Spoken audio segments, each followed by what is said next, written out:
देखिए, एक equilibrium constant के साथ साथ हम लोग एक कांस्टेंट और इसमें डिस्कस करते हैं इस चैप्टर में। उस कांस्टेंट को उस टर्म को हम लोग बोलते हैं रिएक्शन क्वोशेंट।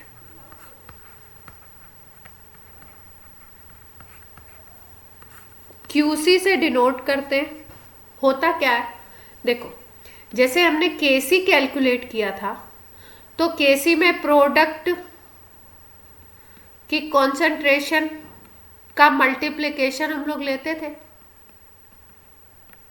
और सबके ऊपर स्टोइकोमेट्रिक कोफिशिएंट पावर में लगा देते थे। यहाँ नीचे हम रिएक्टेंट का कॉन्सेंट्रेशन का मल्टीप्लिकेशन लेते थे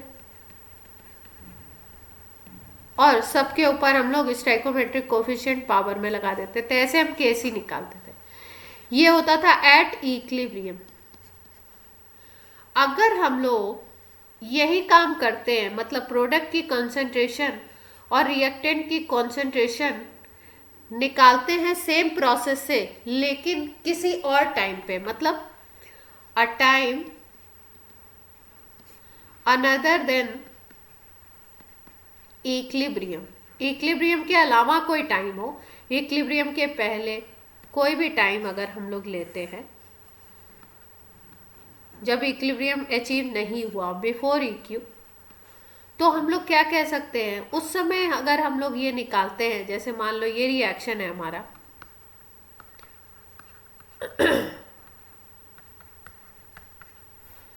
ये किसी टाइम पे at any time other than equilibrium, अगर हम सबकी कॉन्सेंट्रेशन ले लें और उसके थ्रू हम के निकालें, या उसके थ्रू हम लोग ये वैल्यू कैलकुलेट करने की कोशिश करें। किसकी वैल्यू कैलकुलेट करें हम लोग?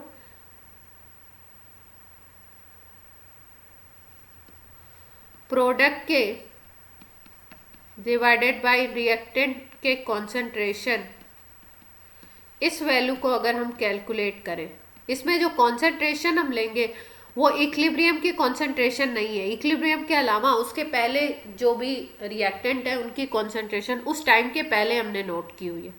कोई भी टाइम हो सकता है। मान लीजिए कि कोई रिएक्शन हमने स्टार्ट किया t इज इक्वल टू 0 से, और ये रिएक्शन में इक्विलिब्रियम हमें t is equal to 25 second पे हमें इक्विलिब्रियम मिल जाता है। तो इस टाइम के पहले कोई भी ऐसा टाइम हो 24 सेकेंड पे, या उससे पहले कोई भी टाइम हो 23 सेकेंड पे, किसी भी टाइम पे हमने अगर इनके कॉन्सेंट्रेशन सबके नोट कर लिए और उसके थ्रू हम ये निकालने लगे, तो ये जो हम लोग निकालते हैं इसको हम बोलते हैं रिएक्शन क्वोशेंट। और इसी को हम लोग बोलते हैं QC। क्लियर है बात? ये निकाला जाता है QC। ठीक। अब देखो, ये क्वोशेंट, रिएक्शन क्वोशेंट बताने की ज़रूरत कहाँ से पड़ी? रिएक्शन क्वोशेंट बताने की ज़रूरत इसलिए पड़ी क्योंकि कभी कभी आपसे पूछा जाता है कि इक्विलिब्रियम तो अचीव हो गया या इक्विलिब्रियम अचीव नहीं हुआ है, तो रिएक्शन किस डायरेक्शन में जाएगा? रिएक्शन के डायरेक्शन के लिए ये QC हम निकालते हैं। रिएक्शन का डायरेक्शन अगर हमें प्रेडिक्ट करना है तो उसके लिए हम लोग ये QC कैलकुलेट करते हैं, इसको प्रेडिक्ट करने के लिए। कैसे? देखो, जैसे मान लो सपोज ये A plus B gives C plus D बन रहा है। ठीक। अगर हमने KC निकाला, और KC इसी फॉर्मूला से निकलेगा, इक्विलिब्रियम की कॉन्सेंट्रेशन से। ठीक। और यहाँ पे हमने QC निकाला। अब QC में कॉन्सेंट्रेशन उन्हीं चीज़ों की ली जाएगी, लेकिन वो कॉन्सेंट्रेशन किसी और टाइम पे निकाली जाएगी। तो ये वैल्यूज़, ये फॉर्मूला देखने में सेम लग रहा है लेकिन वैल्यूज़ इनकी डिफरेंट होंगी। ठीक है। QC निकाल लिया और KC हमें बता दिया गया, KC बोला गया इस रिएक्शन का KC ये है। सपोज मान लो KC इसका आता है 5 और QC इसका है उस टाइम पे, QC एट दैट टाइम, जिस टाइम पे हम बात कर रहे हैं उस टाइम पे QC मान लो है 4। तो यहाँ पे हमें देख के क्या पता लग रहा है कि KC 5 है और QC उससे कम है 4। ठीक, अब सोचने वाली बात क्या है, देखो सोचने वाली बात ये है, हाँ नहीं देखो सोचने वाली बात क्या है, सोचने वाली बात ये है कि कोई भी रिएक्शन हो वो हमेशा ये ट्राई करती है कि QC KC के इक्वल हो जाए। रिएक्शन की टेंडेंसी होती है वो क्या ट्राई करता है कि QC को वो इक्वल कर दे KC के।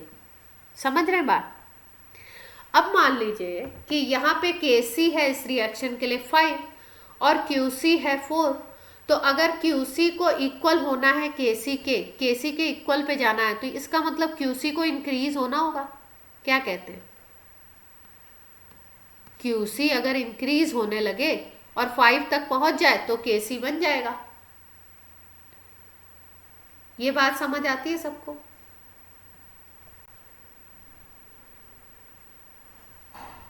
ठीक है, अब मान लो इसका अपोजिट केस हो जाए, तो अपोजिट केस में क्या होगा? मान लो कि इसी रिएक्शन के लिए KC तो अपना था 5 और किसी टाइम पे हमने QC निकाला एट अदर टाइम, किसी अदर टाइम पे हमने निकाला QC और हम देखते हैं QC 6 है। अब यहाँ पे अगर देखो तो KC 5 है, QC 6 है, KC के इक्वल होना है QC को, क्योंकि QC क्या ट्राई करता है? QC try to equalize with KC, KC के इक्वल आना चाहता है ये हर रिएक्शन में। तो अब इसको क्या होना पड़ेगा? डिक्रीज होना पड़ेगा।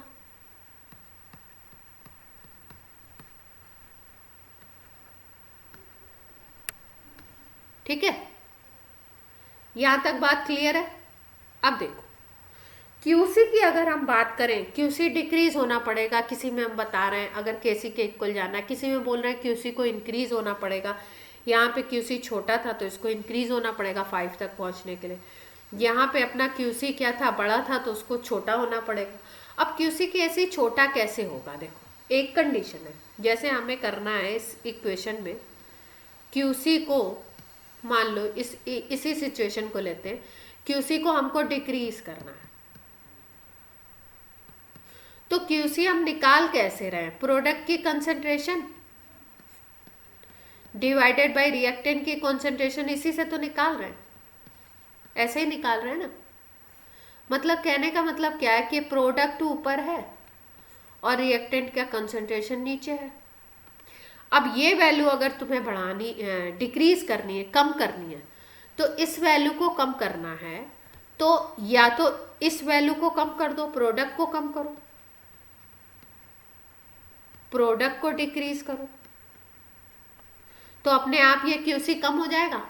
अगर कोई सिचुएशन ऐसी है जिसमें प्रोडक्ट कम होने लगे तो QC कम हो जाएगा क्या? जैसे मान लो सपोज ये 2 था, ये 2 था, ठीक है, और ये है आपका 3, ये 3 है सपोज। अब QC की वैल्यू अगर देखो तो कितनी आएगी? 4/9 आएगी। ठीक है, अब अगर हम लोग या इसको 4 ले लो तो थोड़ा सा कट जाएगा, ऐसा चीज आएगा। यहाँ पे अगर हम देखें तो ये 16 हो गया, तो ये आपका 1/4 आ गई वैल्यू QC की। अब अगर इस प्रोडक्ट को हम और कम कर दें, तो प्रोडक्ट को और कम करोगे, जैसे इसको 1 ले लो, ठीक है, ये मान लो 4 ही है, तो ये वैल्यू क्या आ जाएगी? 1/8 आ जाएगी। डिक्रीज कर रहा है नंबर। ठीक है, तो मतलब QC को कम करना है तो ये प्रोडक्ट की कंसंट्रेशन को कम कर दो या रिएक्टेंट को इंक्रीज कर दो। भाई नीचे वाला नंबर बढ़ा दो या ऊपर वाला कम कर दो, तो QC कम हो जाएगा। क्या कहते हैं? ठीक, और इसका अपोजिट करना है हमको, तो अपोजिट सोच लो। अगर आपको QC यहाँ पे तो डिक्रीज कर रहा है, अगर इंक्रीज करना है आपको QC को, तो या तो ये वैल्यू बढ़ा दो, प्रोडक्ट की कंसंट्रेशन बढ़ जाए, रिएक्टेंट की कम हो जाए। इतना बात सबको क्लियर है? तो मतलब अगर आपको QC को करना है डिक्रीज, तो आप प्रोडक्ट डिक्रीज कर सकते हैं या रिएक्टेंट इंक्रीज कर सकते हैं, क्योंकि क्यूसी का फॉर्मूला प्रोडक्ट बाय रिएक्टेंट होता है। ठीक है, और क्यूसी को अगर आपको इंक्रीज करना है तो प्रोडक्ट बाय रिएक्टेंट है, तो ऊपर की वैल्यू को बढ़ा दो, प्रोडक्ट बढ़ा दो, रिएक्टेंट को कम कर दो। ये दोनों बातें वैसे अभी एक ही हैं, अभी देखिएगा अभी कैसे पता लगे आपको। अब देखो, रिएक्शन हो रहा है A plus B gives C plus D, यही रिएक्शन हो रहा था। प्रोडक्ट को कम करोगे, प्रोडक्ट कम कब होगा? प्रोडक्ट को कम होना है, ठीक है। प्रोडक्ट कम कब होगा? देखो सोचो इसको, प्रोडक्ट डिक्रीज करेगा, ये किस कंडीशन में डिक्रीज करेगा? भाई देखो, हम बोलते हैं कि कोई रिएक्टेंट है, ये ए और बी है, इसके हमने 4-4 मोल ले लिए, थोड़ी देर बाद देखा हाँ कंबाइंड हो जाए, ये थोड़ी देर बाद ये 3 मोल बचता है, ये सपोज 3 मोल बचता है, तो 1-1 मोल इसका रिएक्ट करके प्रोडक्ट बना लिया ना, यही तो बात करते हैं। तो इसका मतलब जो चीज़ कंज्यूम होती जाएगी, रिएक्शन में यूज होती जाएगी, वो कम होती जाएगी। तो यहाँ पे अगर आपको प्रोडक्ट को डिक्रीज करना है तो प्रोडक्ट को कंज्यूम कराओ। और प्रोडक्ट कंज्यूम कैसे होगा? प्रोडक्ट कंज्यूम तब होगा जब सी और डी आपस में रिएक्ट करके ए और बी बनाते जाएंगे। क्या कहते हैं? ये दोनों आपस में रिएक्ट करें और रिएक्ट करके ए और बी बनाते जाएं, तो ये कंज्यूम होता जाएगा, तभी प्रोडक्ट डिक्रीज होगा। और जब ये तेजी से होगा इधर वाला रिएक्शन, ये रिएक्शन क्या है? बैकवर्ड है। अगर बैकवर्ड रिएक्शन तेजी से हो रहा है तो अपने आप रिएक्टेंट ज्यादा होंगे, रिएक्टेंट बढ़ते जाएंगे। क्लियर है बात इतनी? तो इसका मतलब अगर आपने प्रोडक्ट को डिक्रीज करना है तो बैकवर्ड रिएक्शन होना चाहिए फास्ट, और अगर आपको प्रोडक्ट को इंक्रीज करना है, प्रोडक्ट का अमाउंट आप सोच रहे हैं कि ज़्यादा से ज़्यादा हो जाए, तब रिएक्टेंट ज़्यादा से ज़्यादा रिएक्ट करेंगे, तभी तो प्रोडक्ट ज़्यादा से ज़्यादा होगा। अब की बार इसको बढ़ाना है आपको, जब इसको बढ़ाना है तो ये यूज्ड अप होगा, ये यूज्ड अप होगा तो फॉरवर्ड रिएक्शन तेज चलेगी। ठीक है, अब क्वेश्चन क्या आता है? क्वेश्चन पे आ जाते हैं हम लोग सीधे, जिससे कि अपनी बात समझ में आ जाए आपको क्वेश्चन से। तो इसका मतलब क्या है कि किसी क्वेश्चन में अगर क्यूसी की वैल्यू आपकी कम है और केसी की वैल्यू ज़्यादा है, तो क्यूसी को आपको इंक्रीज करना है, और क्यूसी को इंक्रीज करना है मतलब प्रोडक्ट को बढ़ाना है, और प्रोडक्ट को बढ़ाने का मतलब है कि रिएक्शन जाएगा फॉरवर्ड डायरेक्शन में, फॉरवर्ड रिएक्शन ज़्यादा होगा, रिएक्शन की डायरेक्शन क्या हो जाएगी? फॉरवर्ड। और अगर आपका क्यूसी को आपको डिक्रीज करना है, लो करना है, क्यूसी की वैल्यू ज़्यादा है, केसी की वैल्यू कम है, केसी के इक्वल उसको लाना है, तो क्यूसी को आपको डिक्रीज करना है। क्यूसी को अगर डिक्रीज करना है, डाउन ले जाना है, तो प्रोडक्ट की वैल्यू कम होनी चाहिए। प्रोडक्ट की वैल्यू कम कब होगी? जब प्रोडक्ट ज़्यादा कंज्यूम हो जाएगा, तो बैकवर्ड रिएक्शन होगी। तो कब जाए किधर जाएगा रिएक्शन? Backward direction. तो इस तरीके से क्यूसी और केसी की वैल्यू को दे करके आपसे पूछा जाता है कि रिएक्शन किस डायरेक्शन में मूव करेगा। क्लियर है बात? एक क्वेश्चन करवा दें, कभी कभी इस पे क्यूसी केसी पे क्वेश्चन आ जाता है, तो एक कर लेते हैं हम।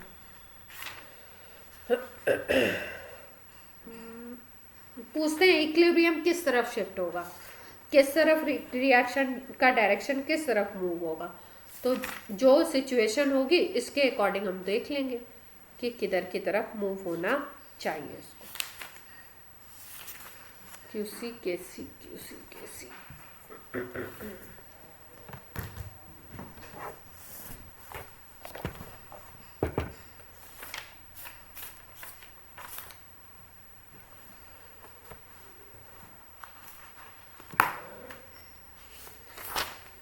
क्वेश्चन दिया है कोई, नहीं दिया है पता नहीं, दे नहीं रखा तो।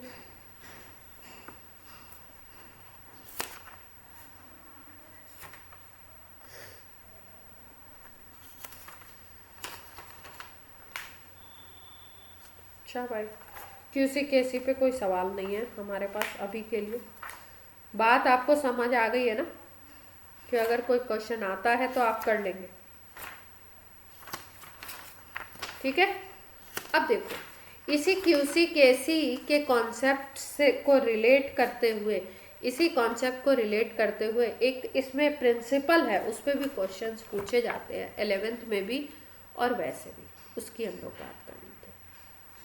देखो एक प्रिंसिपल इसमें काम करता है, बहुत इंपॉर्टेंट है, ली चैटेलियस प्रिंसिपल।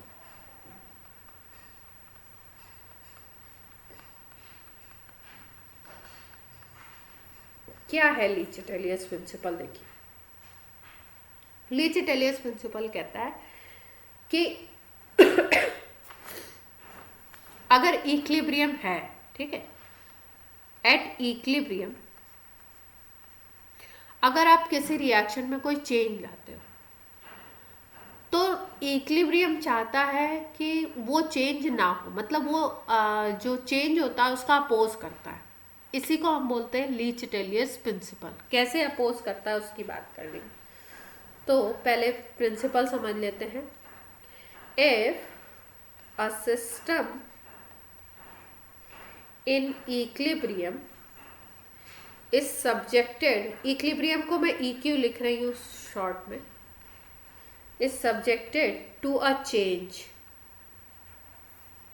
कॉन्सेंट्रेशन का भी चेंज हो सकता है, टेम्परेचर का भी चेंज हो सकता है, या प्रेशर का भी चेंज हो सकता है।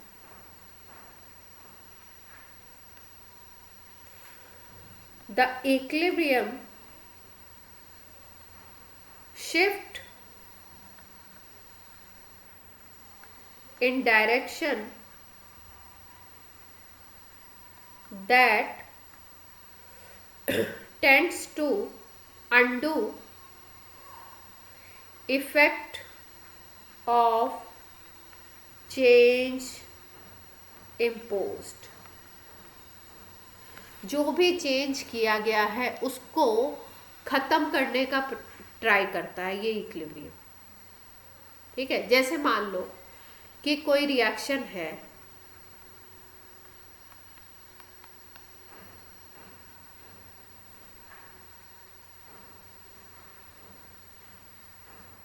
ठीक है, डेफिनेशन में कुछ खास बात नहीं है, बस मोटी मोटी बात याद रखनी है कि ले चैटेलियस प्रिंसिपल ये बोलता है कि भाई अगर इक्विलिब्रियम पे कोई भी चेंज लाते हो आप, कंसंट्रेशन में चेंज कर सकते हो, प्रेशर में चेंज कर सकते हो, टेम्परेचर में चेंज कर सकते हो, तो इन तीनों में अगर आप चेंज लाते हो या किसी एक में चेंज लाते हो तो इक्विलिब्रियम ट्राई करेगा कि जो भी चेंज हो रहा है, जो भी आपने चेंज किया है उसके इफेक्ट को वो खत्म कर दे, अंडू कर दे।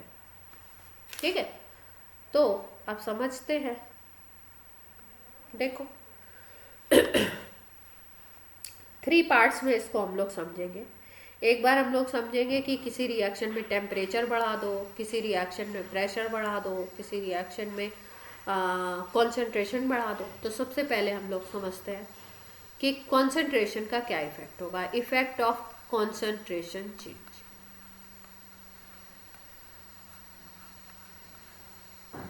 ठीक है, देखो जैसे मान लो ये रिएक्शन हो रहा है, N2 + 3H2 gives 2NH3। Equilibrium आ गया, एट इक्विलिब्रियम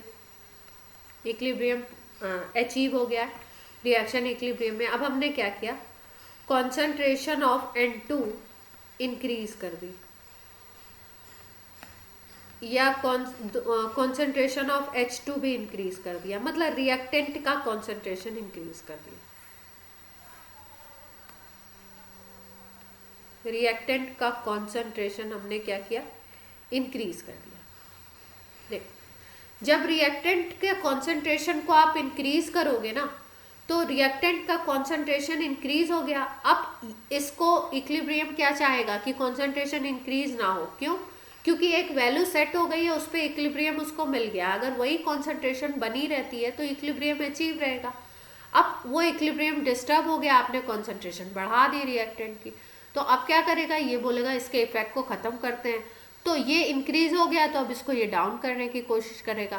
तो डाउन कैसे करेगा, देखो कॉन्सेंट्रेशन ऑफ N2 और H2 हमने इंक्रीज करा है, अगर इस N2 और H2 को ज़्यादा से ज़्यादा कंज्यूम करवा दिया जाए तो इसका रिएक्शन कॉन्सेंट्रेशन डाउन हो जाएगा।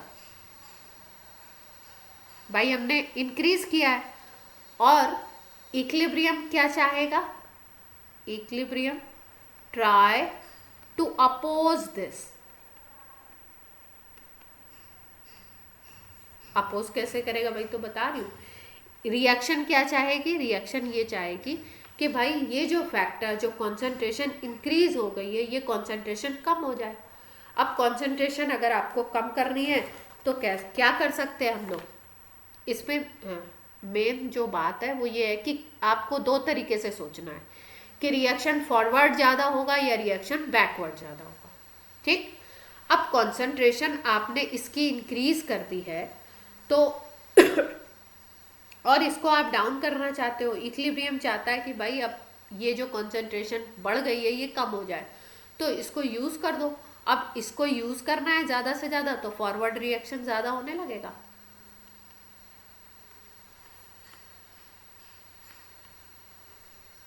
तो फॉरवर्ड रिएक्शन जब ज़्यादा होगा तो ये N2 और H2 यूज्ड अप होगा ज़्यादा। जब यूज्ड अप होगा तो फिर से ये फैक्टर कम हो जाएगा।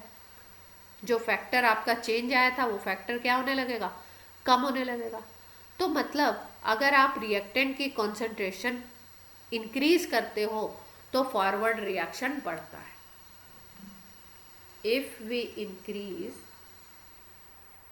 concentration of reactant then forward reaction increases। या रिएक्शन किस डायरेक्शन में ज़्यादा जाएगा? Forward direction. क्लियर होती है बात?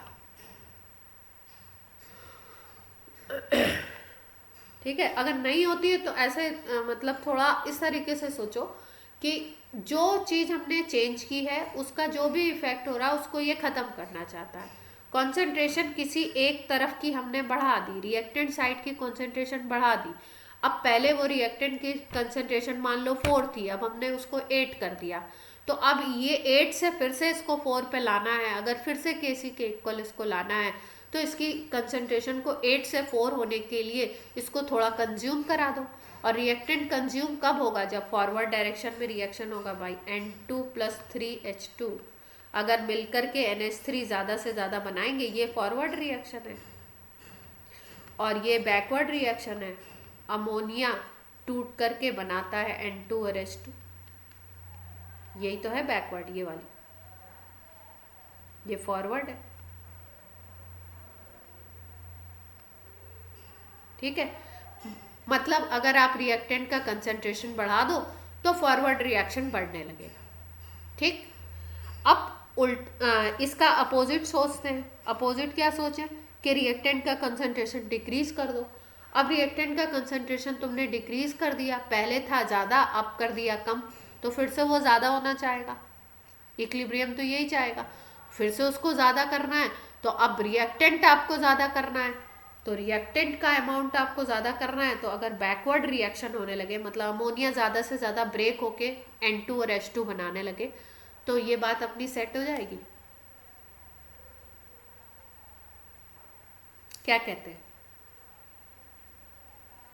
हाँ, इक्विलिब्रियम नहीं रहा, लेकिन इक्विलिब्रियम फिर सेट होने की कोशिश करता है ना। ऐसा नहीं डिस्टर्ब हो गया तो फिर सेट नहीं होगा। समझ रहे?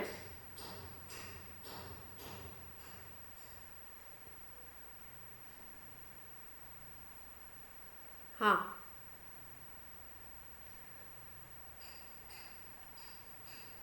हाँ, वापस उसी कंडीशन पे आना है इसको।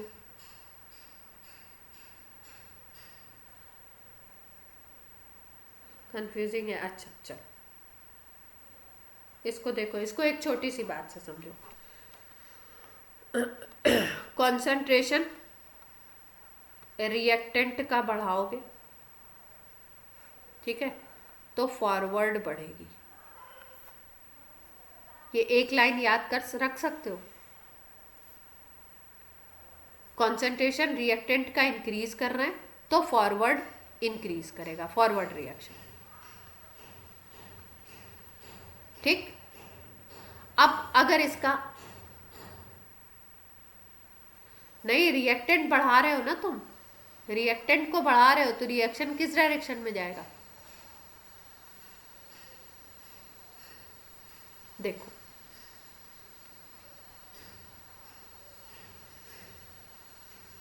सुनो सुनो ध्यान से।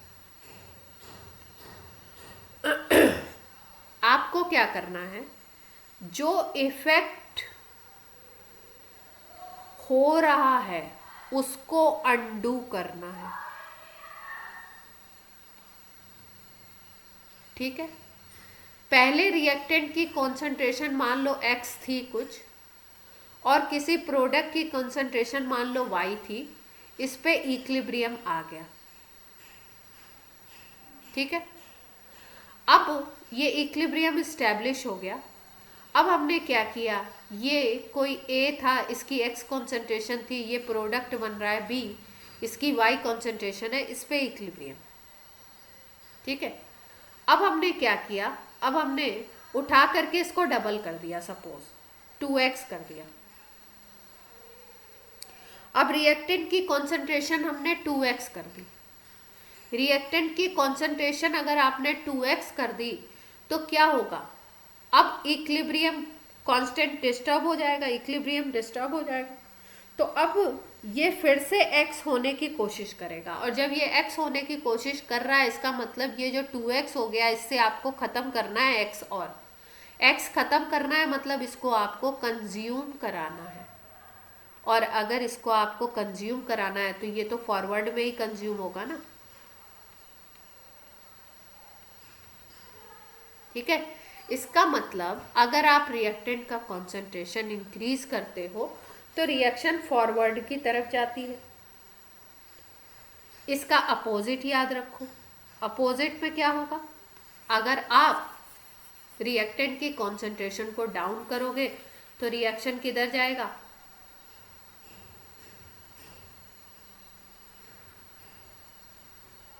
किधर जाएगा,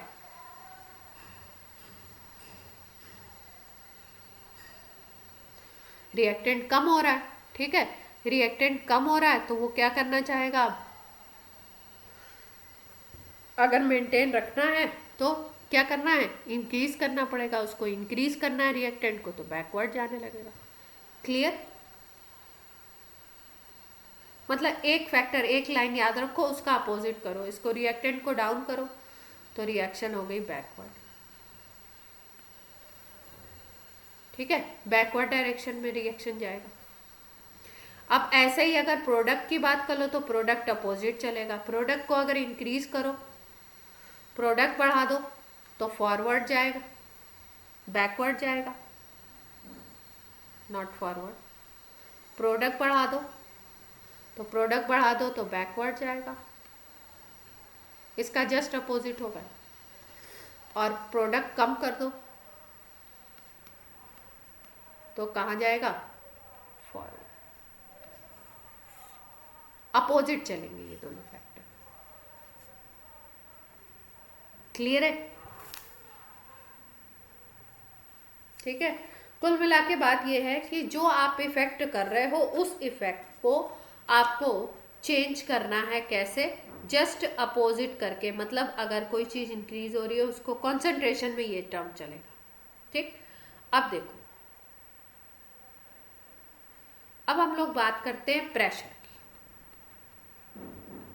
प्रेशर में क्या चीज़ याद रखनी है, प्रेशर कैसे चेंज होता है। प्रेशर अगर चेंज कर रहे हो आप तो देखो, जब आप प्रेशर इंक्रीज करते हो इक्विलिब्रियम पर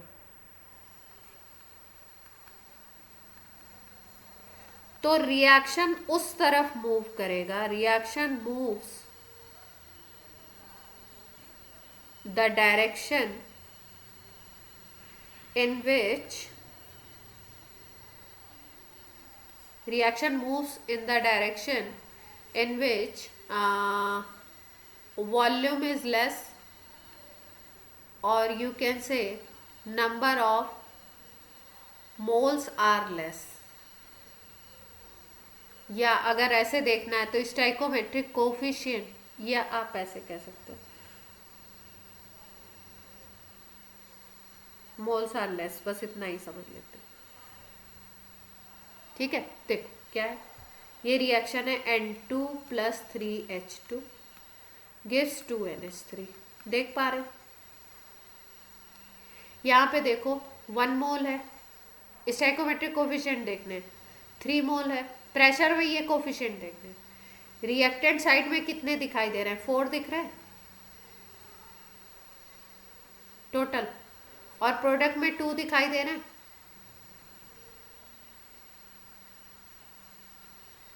अगर इस रिएक्शन में प्रेशर को इंक्रीज करते हो तो ली चिटेलियर्स प्रिंसिपल कहता है कि अगर ऐसे रिएक्शन में प्रेशर को इंक्रीज करते हैं, किसी भी रिएक्शन में प्रेशर को इंक्रीज करते हैं, तो रिएक्शन उस तरफ जाता है जिधर लेस नंबर ऑफ मोल होंगे। तो किस तरफ मोल कम है, इधर कम है, 4 to 2 दिख रहा है आपको। ठीक है, तो किधर की तरफ जाएगा रिएक्शन, फॉरवर्ड। क्लियर है?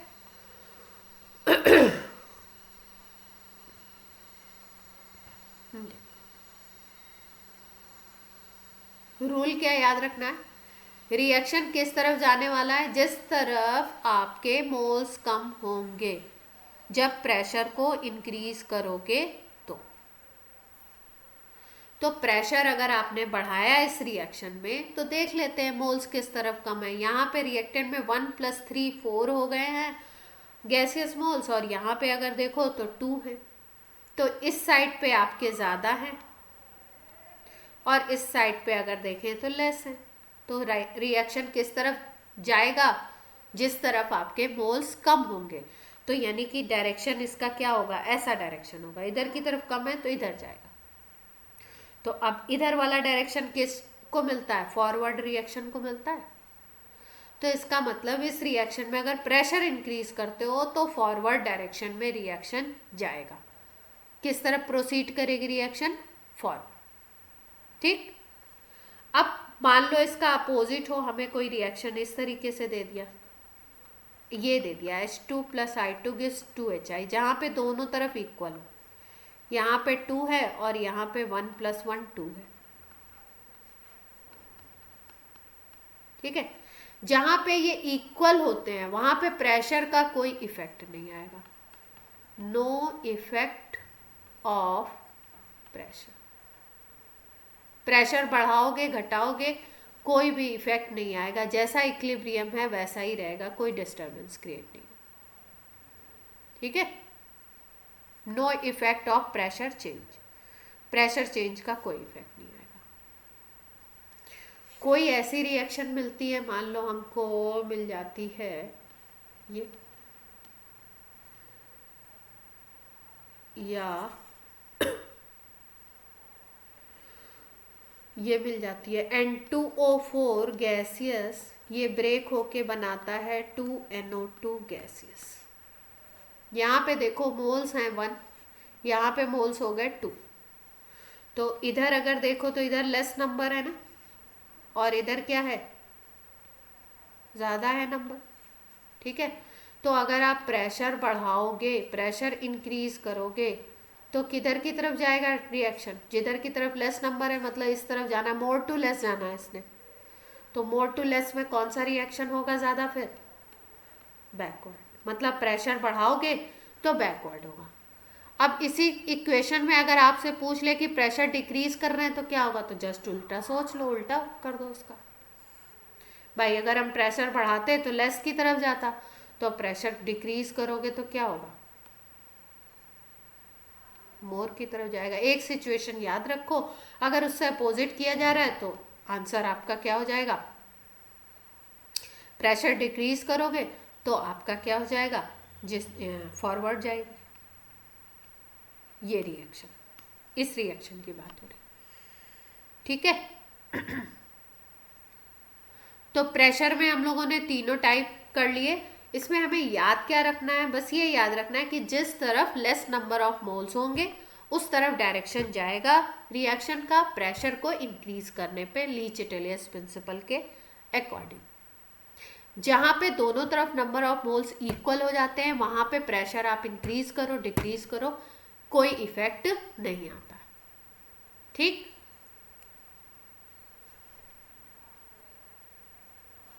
अब तीसरी कंडीशन कर लें हम लोग। तीसरी है, तीसरी सबसे प्राइम है, इंपॉर्टेंट है। ये है हमारी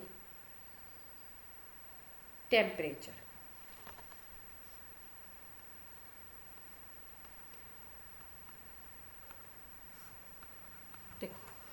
टेम्परेचर इंक्रीज करें डिक्रीज करें, एक चीज सोच लेते हैं, इंक्रीज का पहले सोचते हैं। तो इंक्रीज के बारे में पहले सोचते हैं और फिर उसके बाद उसका अपोजिट कर लेंगे तो डिक्रीज आ जाएगा। पहले इंक्रीज सोच रहे हैं। तो टेम्परेचर में हमेशा दो चीज़ें याद रखनी है, दो कंडीशन हमें याद रखनी है। जैसे प्रेशर में हमने तीन कंडीशन याद रखी।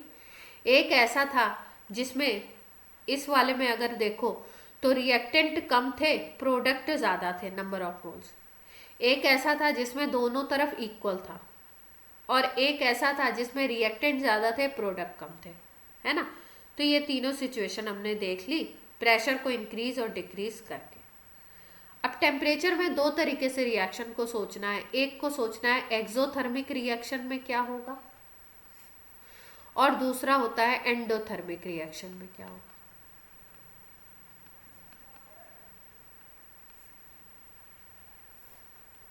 इफेक्ट ऑफ टेम्परेचर क्या पड़ेगा एक्सोथर्मिक में और एंडोथर्मिक में, दो तरीके की रिएक्शन है। ठीक है, अब मीनिंग तो इसका पता होगा आपको कि एक्सोथर्मिक का मतलब रिएक्शन में एनर्जी हीट निकल रहा है,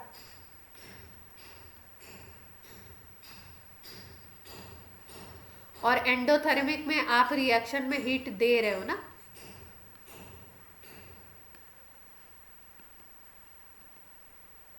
heat given in to the system.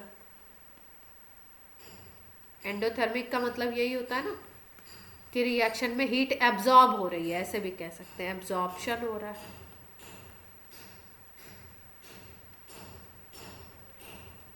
और यहां पे हीट निकल रहा है बाहर।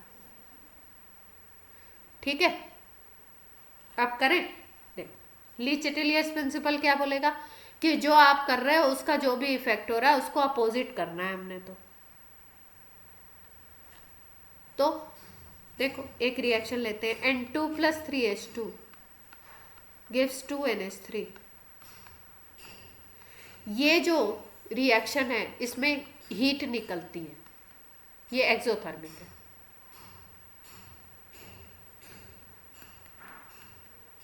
क्वेश्चन में गिवन होगा कि रिएक्शन एक्सोथर्मिक है कि एंडोथर्मिक है, या इसीलिए मैंने आपको बता दिया ये एक्सोथर्मिक है। ठीक है, अब आपसे पूछा गया है कि इसमें टेम्परेचर बढ़ाओगे तो क्या होगा। टेम्परेचर इंक्रीज कर रहे हो तो रिएक्शन किस तरफ मूव करेगा, फॉरवर्ड या बैकवर्ड।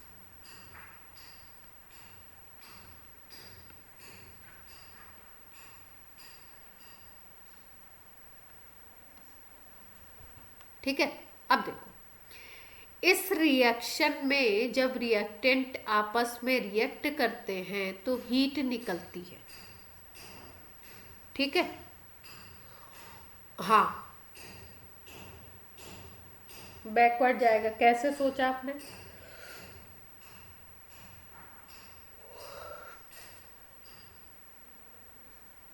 हाँ देखो देखो कैसे सोचना है इसको।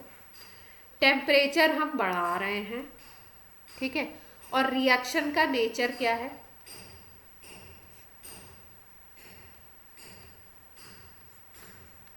हीट निकालना, हीट एवोल्यूशन। नेचर है हीट एवोल्यूशन, मतलब टेम्परेचर तो ऑलरेडी प्रोड्यूस हो रहा है ना रिएक्शन में।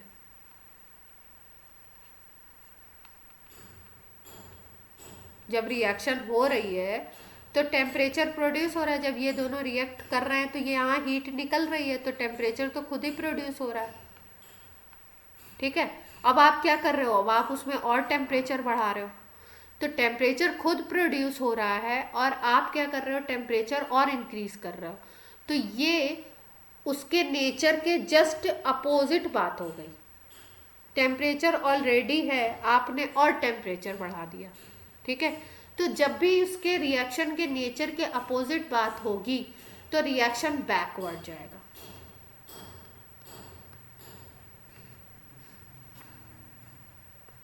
ठीक है, अब देखो, अब इसको दूसरे तरीके से सोचते हैं। इसमें थोड़ा सा मतलब थोड़ा सा सोचना पड़ता है। उसके बाद मैं आपको ट्रिक बता दूंगी कि आप किसी रिएक्शन में अगर सोच नहीं पा रहे हैं, दिमाग नहीं चल रहा है, तो आपको ट्रिक याद रहेगी, आपका आपका बात काम बन जाएगा, क्वेश्चन निकल जाएगा और समझ में आ जाए तो उससे अच्छी क्या बात है। देखो, एक रिएक्शन है ये, N2 plus O2 gives 2NO। इसमें क्या होता है, इसमें जब हीट एब्जॉर्ब होती है तो माइनस साइन के साथ लिखते हैं। मान लो -x किलो कैलोरी एब्जॉर्प्शन हो रहा है।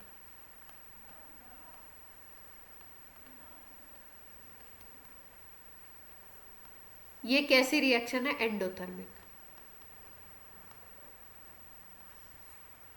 ठीक है, इस रिएक्शन का नेचर क्या है? हीट को लेना, हीट गेन इसका नेचर है ना, क्योंकि हीट एब्जॉर्ब हो रही है तभी ये रिएक्शन हो रहा है। क्या कहते हो? हीट एब्जॉर्प्शन का क्या मतलब होता है कि रिएक्शन में जब आप बाहर से हीट देते हो, वो हीट एब्जॉर्ब करता है, तब रिएक्टेंट रिएक्ट करके प्रोडक्ट बनाते हैं। ठीक है, अब हम क्या कर रहे हैं, यहाँ पे हीट, इस रिएक्शन का नेचर है हीट को एब्जॉर्ब करना, और हमने क्या कर दिया? टेम्परेचर इंक्रीज कर दिया। अब नेचर था हीट को एब्जॉर्ब करना, गेन करना, और हमने टेम्परेचर भी बढ़ा दिया, हीट दे दी। ठीक है, तो कैसे जाएगा? फॉरवर्ड। मतलब अगर आप नेचर के अकॉर्डिंग काम करते हो रिएक्शन के, तब तो रिएक्शन फॉरवर्ड जाएगी, और रिएक्शन के नेचर के अगर अपोजिट काम करोगे आप, तो रिएक्शन कैसी जाएगी? बैकवर्ड।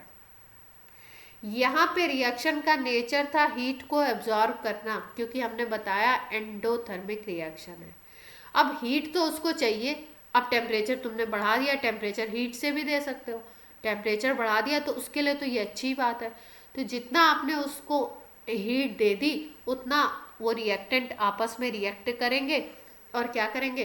प्रोडक्ट बनाएंगे। तो रिएक्टेंट ज़्यादा से ज़्यादा रिएक्ट करेंगे तो फॉरवर्ड डायरेक्शन में बढ़ेगा रिएक्शन। क्लियर है? ठीक, तो एक छोटा सा यहाँ से हमें क्या रूल समझ में आया? यहाँ से हमें ये समझ में आया कि अगर रिएक्शन तुम्हारा है एक्सोथर्मिक है, तो टेम्परेचर बढ़ाओगे तो रिएक्शन जाएगा बैकवर्ड, और रिएक्शन अगर एंडोथर्मिक है तो नेचर के अकॉर्डिंग हो गया, तब टेम्परेचर बढ़ाते हो अगर, तो रिएक्शन कहाँ जाता है? फॉरवर्ड। क्लियर है? अब देखो ट्रिक क्या है? ट्रिक ये है, कंडीशन कोई भी पूछी जाए, एक ही कंडीशन याद रखो कि अगर एंडोथर्मिक रिएक्शन है तो उसको हीट एब्जॉर्ब करना है, टेम्परेचर बढ़ाओगे तो अकॉर्डिंग टू नेचर होगा, तो फॉरवर्ड मूव करेगा। ठीक है, अब कोई भी क्वेश्चन पूछ लिया जाए, एक्सो का पूछा जाए, एंडो का पूछा जाए, आप सारा निकाल लोगे। टेम्परेचर बढ़ाओगे तो फॉरवर्ड में जाएगा, इतना एक लाइन याद रखें तो। कैसे? देखो, अब इसके पहले वाले आंसर को हम लोग एंडोथर्मिक से निकालेंगे। कैसे निकालेंगे? देखो, N2 plus 3H2 gives 2NH3, ये रिएक्शन है। ठीक है, और ये होती थी एक्सोथर्मिक।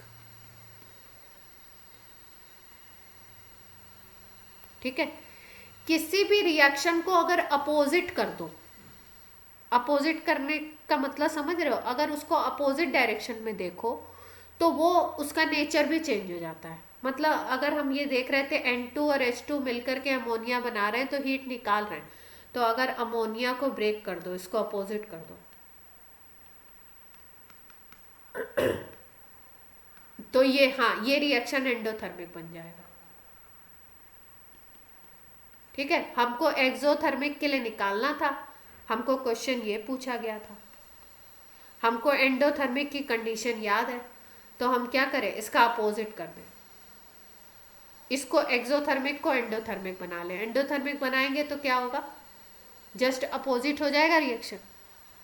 ठीक है, अब अगर इस रिएक्शन को सोचो, इस रिएक्शन में अगर तुम टेम्परेचर बढ़ाओगे तो एंडोथर्मिक है तो फॉरवर्ड बढ़ेगी, फॉरवर्ड इंक्रीज करेगी।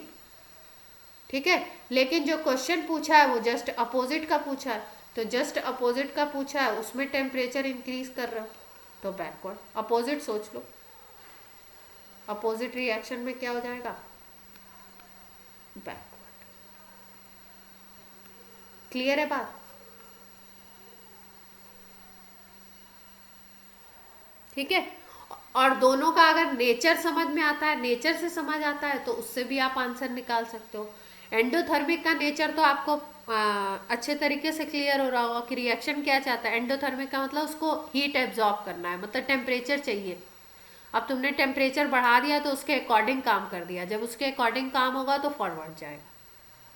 उसके अपोजिट काम कर दो, टेम्परेचर डाउन कर दो, हीट वो चाहिए उसको, तुम नहीं दे रहे हो, तुम कम दे रहे हो, टेम्परेचर को कम कर रहे हो, तो अपोजिट चला जाएगा। जो फॉरवर्ड जा रहा था वो क्या हो जाएगा, बैकवर्ड।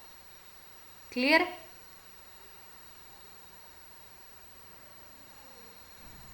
ठीक है, कोई क्वेश्चन ऐसा दिया हुआ है, बोल रहे हैं प्रोडक्ट की कंसंट्रेशन बढ़ानी है, कंडीशन बताइए क्या करें। कंसंट्रेशन की कंडीशन में प्रोडक्ट बढ़ाना है, रिएक्टेंट ज़्यादा डाल दो, रिएक्टेंट बढ़ाना है, प्रोडक्ट ज़्यादा बन जाए।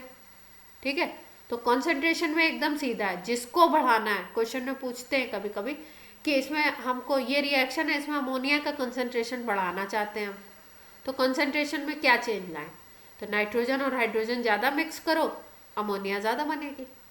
तो प्रोडक्ट बढ़ाना है तो रिएक्टेंट ज़्यादा यूज़ करो। ठीक है, ज़्यादा बढ़ा दो उसकी कंसंट्रेशन। और अगर आपको रिएक्टेंट बढ़ाना है, बोले हम चाहते हैं कि रिएक्शन में N2 और H2 का कंसंट्रेशन बढ़ जाए, तो क्या करो, प्रोडक्ट का कंसंट्रेशन बढ़ जाए, वो फैक्टर सोचो। ठीक है, क्लियर हुई बात?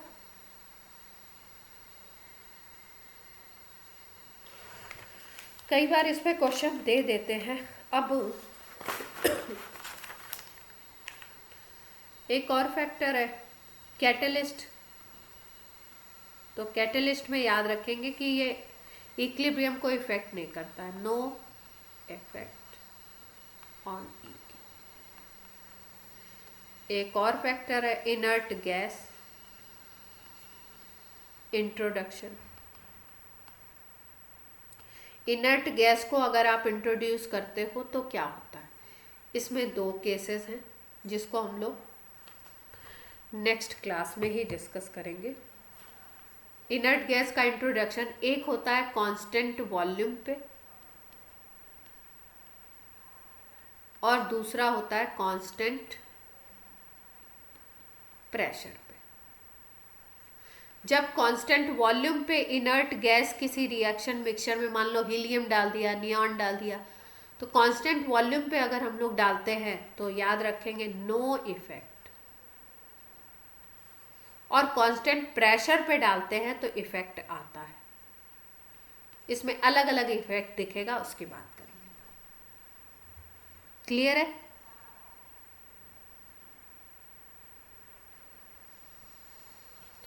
तो क्या पढ़ा हमने आज? हमने पढ़ा लीच-टेलियस प्रिंसिपल, जिसके अकॉर्डिंग मोटी मोटी बात याद रखनी है, कॉन्सेंट्रेशन अगर चेंज करोगे रिएक्टेंट का तो रिएक्टेंट इंक्रीज करोगे तो फॉरवर्ड जाएगा, रिएक्टेंट डिक्रीज करोगे तो बैकवर्ड जाएगा। फिर उसके बाद हमने बोला प्रेशर इंक्रीज कर रहे हैं, प्रेशर इंक्रीज में केवल एक लाइन याद रखनी है, जिस तरफ मोल्स कम होंगे ज़्यादा से कम की तरफ जाना है, रिएक्शन को ज़्यादा से कम की तरफ, प्रेशर बढ़ाओगे ज़्यादा से कम की तरफ। हर क्वेश्चन में डिक्रीज पूछा है तो अपोजिट कंडीशन हो जाएगी, आपका लेस टू मोर हो जाएगा। तो जो भी डायरेक्शन बन रहा होगा उसके अकॉर्डिंग देख लेंगे। जहाँ पे दोनों तरफ मोल्स इक्वल हो जाते हैं वहाँ पे उस रिएक्शन में प्रेशर का कोई इफेक्ट नहीं आएगा, प्रेशर बढ़ाओ घटाओ कोई फर्क नहीं पड़ता। टेम्परेचर को कैसे सोचना है, रिएक्शन एंडोथर्मिक है एक्सोथर्मिक है। अगर आपका एंडोथर्मिक है, टेम्परेचर बढ़ाओगे तो उसके नेचर के अकॉर्डिंग आप काम कर रहे हो तो फॉरवर्ड जाएगी। जब भी रिएक्शन के नेचर के अकॉर्डिंग चलेंगे तो फॉरवर्ड, रिएक्शन के नेचर के अपोजिट जाएंगे तो बैकवर्ड। क्लियर।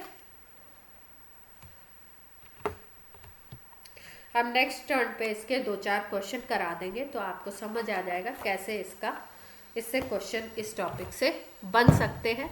फिर हम लोग स्टार्ट करेंगे आयनिक इक्विलिब्रिया, और इसके जो आपके जेई वगैरह के क्वेश्चंस हैं और भी टाइप के कैसे बन सकते हैं, उसको एक बार जब टॉपिक सम अप हो जाता है, मतलब जैसे इक्विलिब्रियम है और हाइड्रोकार्बन है, जब ख़त्म हो जाता है तो उसको हम लोग उसमें और अच्छे अच्छे तरीके के प्रॉब्लम इसके बाद करेंगे। ठीक है।